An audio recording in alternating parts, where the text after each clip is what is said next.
My name is Iris Caldwell. I'm 66 years old. And the truth is, I stayed in a lot of unhappy places because being alone scared me more than being miserable ever did. I'm saying that now because I don't think I have much time left to pretend otherwise. Not because I'm dying tomorrow. Just because at this age, pretending starts to feel heavier than the truth. Like carrying furniture you don't even want anymore up a flight of stairs you didn't choose. I'm sitting alone at my kitchen table as I say this. The table is too big for me now. It used to be full. Or at least, it used to look full.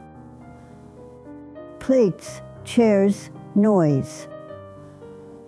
People coming and going. But even then, I think I was already lonely. I just didn't know how to name it. At 66, you start counting things without meaning to. How many mornings feel the same? How many people still call you by your full name? How many memories can you revisit without feeling something tighten in your chest? This isn't a story I'm telling to feel better about myself. I'm not looking for forgiveness.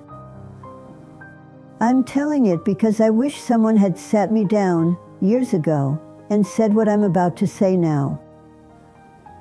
And because they didn't, I'm saying it to you.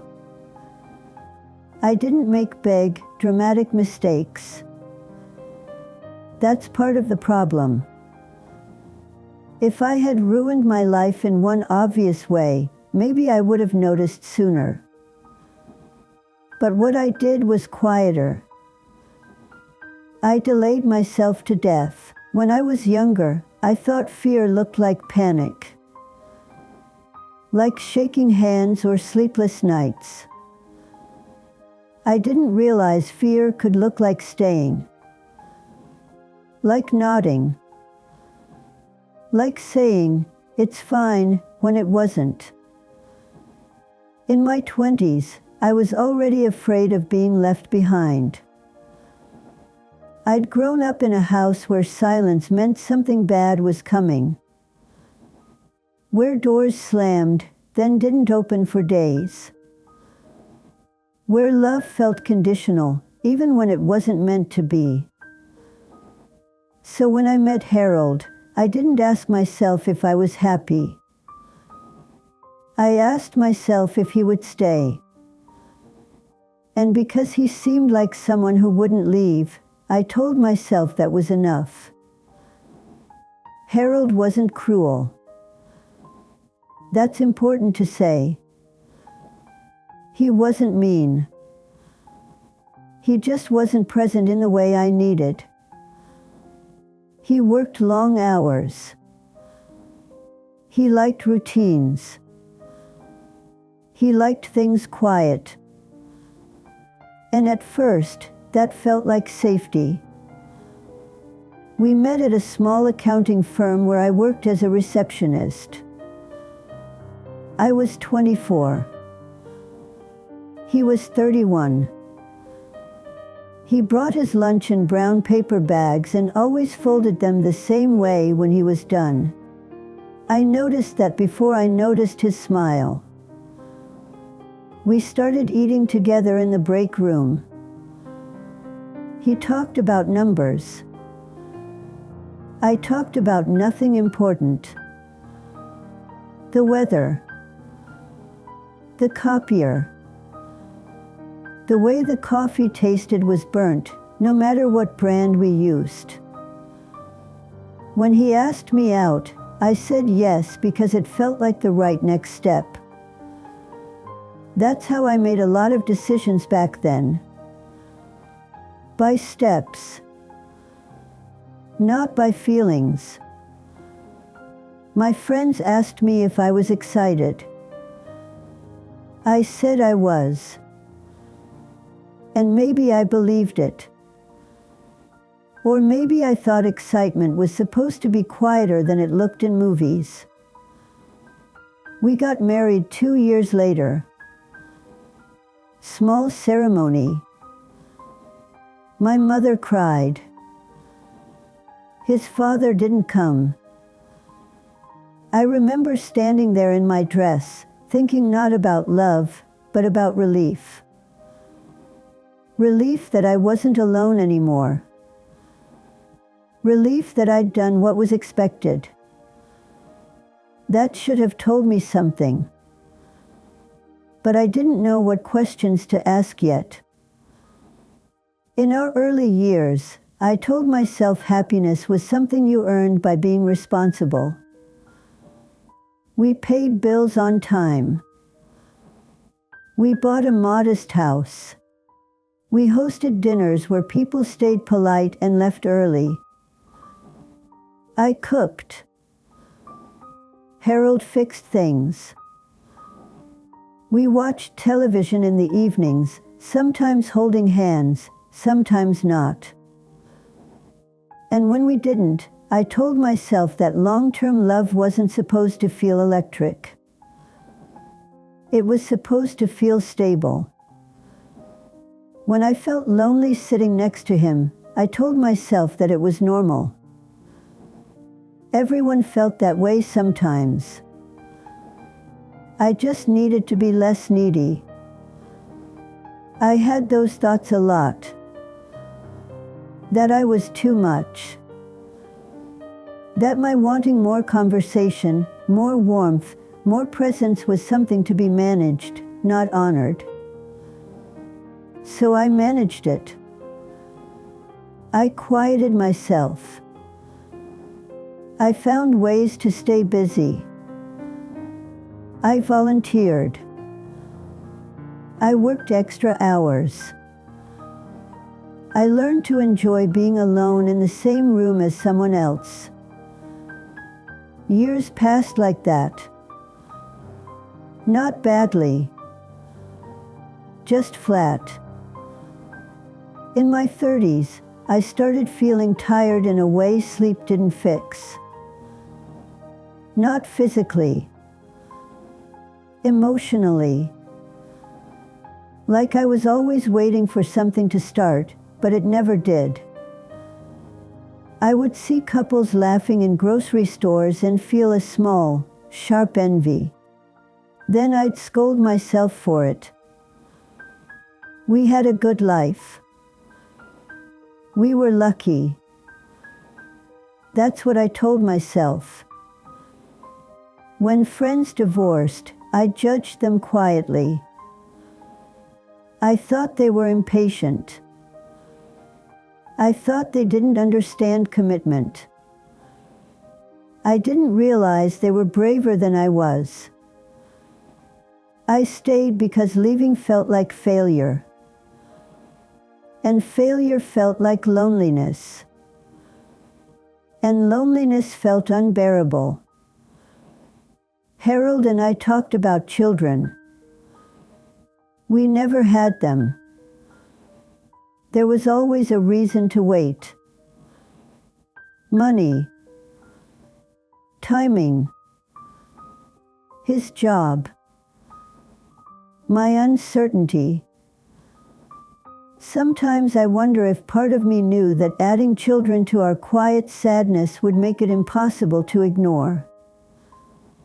Or maybe I was just afraid of being needed in a way I couldn't escape. When my mother got sick, I spent a lot of time at her house. Sitting by her bed. Holding her hand. Listening to her breathe. She told me once, near the end, that she wished she had been braver when she was younger. I asked her what she meant. She smiled, tired, and said, "I stayed quiet too long." I nodded as I understood. I didn't. Or maybe I did, but I wasn't ready to admit it. After she died, I came home to a quiet house and realized something frightening. Harold didn't know how to comfort me. He tried. He brought soup. He asked if I wanted anything from the store. But he didn't sit with me in my grief. I cried alone in the shower. I grieved in silence. And I told myself that people show love differently. That it was enough that he was there. But being physically present is not the same as being emotionally with someone. I know that now. In my 40s, I started imagining another life. Not in a dramatic way. Just small flashes. Me living alone. Me traveling. Me having long conversations that didn't feel rushed or tolerated. Those thoughts scared me. So I pushed them away. I doubled down on my routines. I told myself fantasizing was selfish.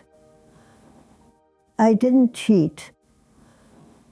I didn't lie. I didn't blow things up. I just kept going. And that's what makes it hard to explain now. How much damage can come from staying still?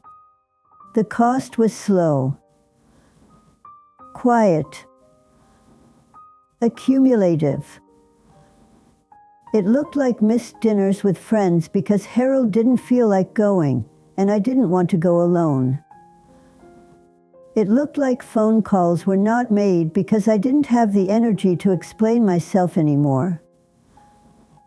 It looked like birthdays were celebrated politely, without warmth. It looked like sitting in the car for an extra minute before going inside, just to delay the quiet. I didn't wake up one day and feel ruined. I woke up one day and felt old. Harold died when I was 58. Heart attack. Sudden. No warning. One day, he was there. The next day, he wasn't. People told me I must be devastated. I told them I was. And I was sad. Of course I was. We had shared a life. Habits. History.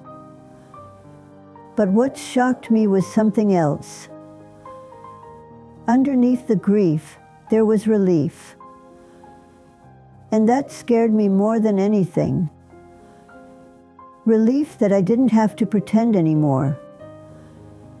Relief that the quiet wasn't a choice I was making every day. I didn't say that out loud. I couldn't. I let people comfort me. I let them assume the shape of my pain.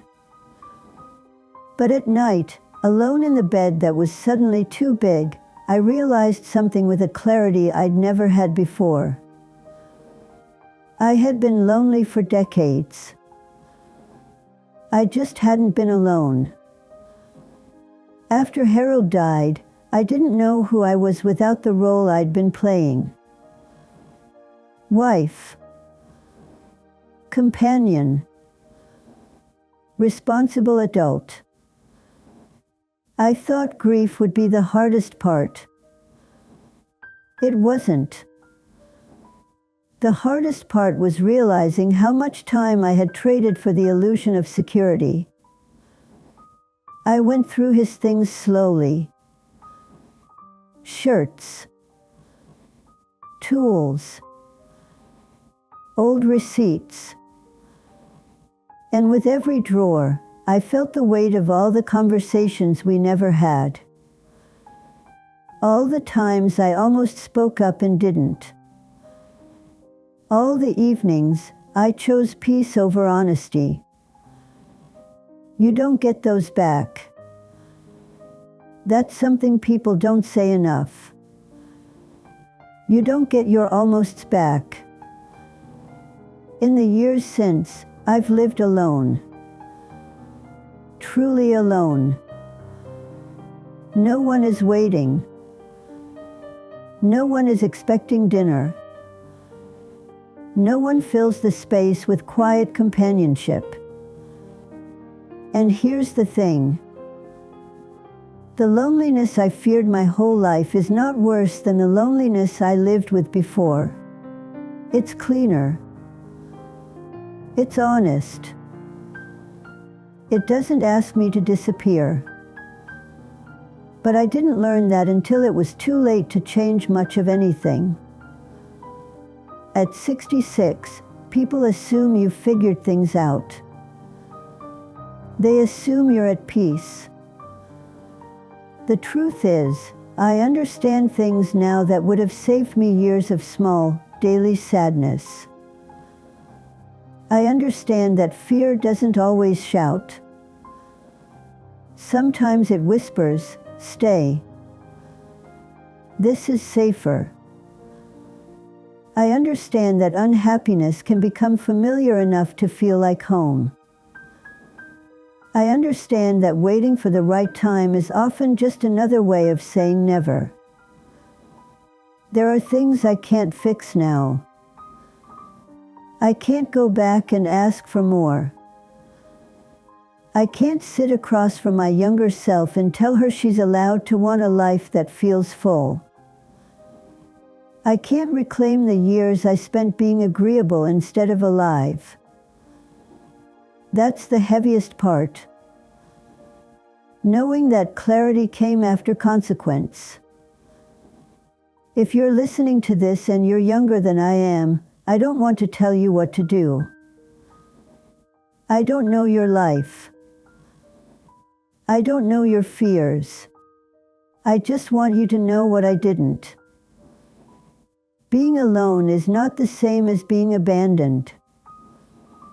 Staying unhappy doesn't make you noble. Time doesn't wait for you to feel ready. You don't owe your life to anyone who benefits from your silence. And love that requires you to shrink is not love that will grow. I thought endurance was the same as commitment. It isn't. I thought loyalty meant staying no matter what. It doesn't. Sometimes loyalty to yourself is the bravest thing you'll ever practice. I don't say that with pride. I say it with a quiet ache. There are mornings now when I wake up and feel grateful. Grateful for the light through the window. For the coffee. For the fact that I don't have to pretend. And there are mornings when I sit at this table and feel the weight of everything that never happened. Both are true. They live together now. I don't have a grand ending for this. No lesson wrapped in hope. Just honesty.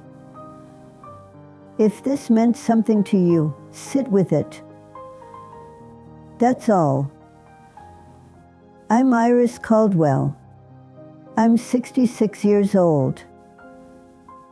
And I finally understand why I was so afraid to be alone. I just wish I'd understood it sooner.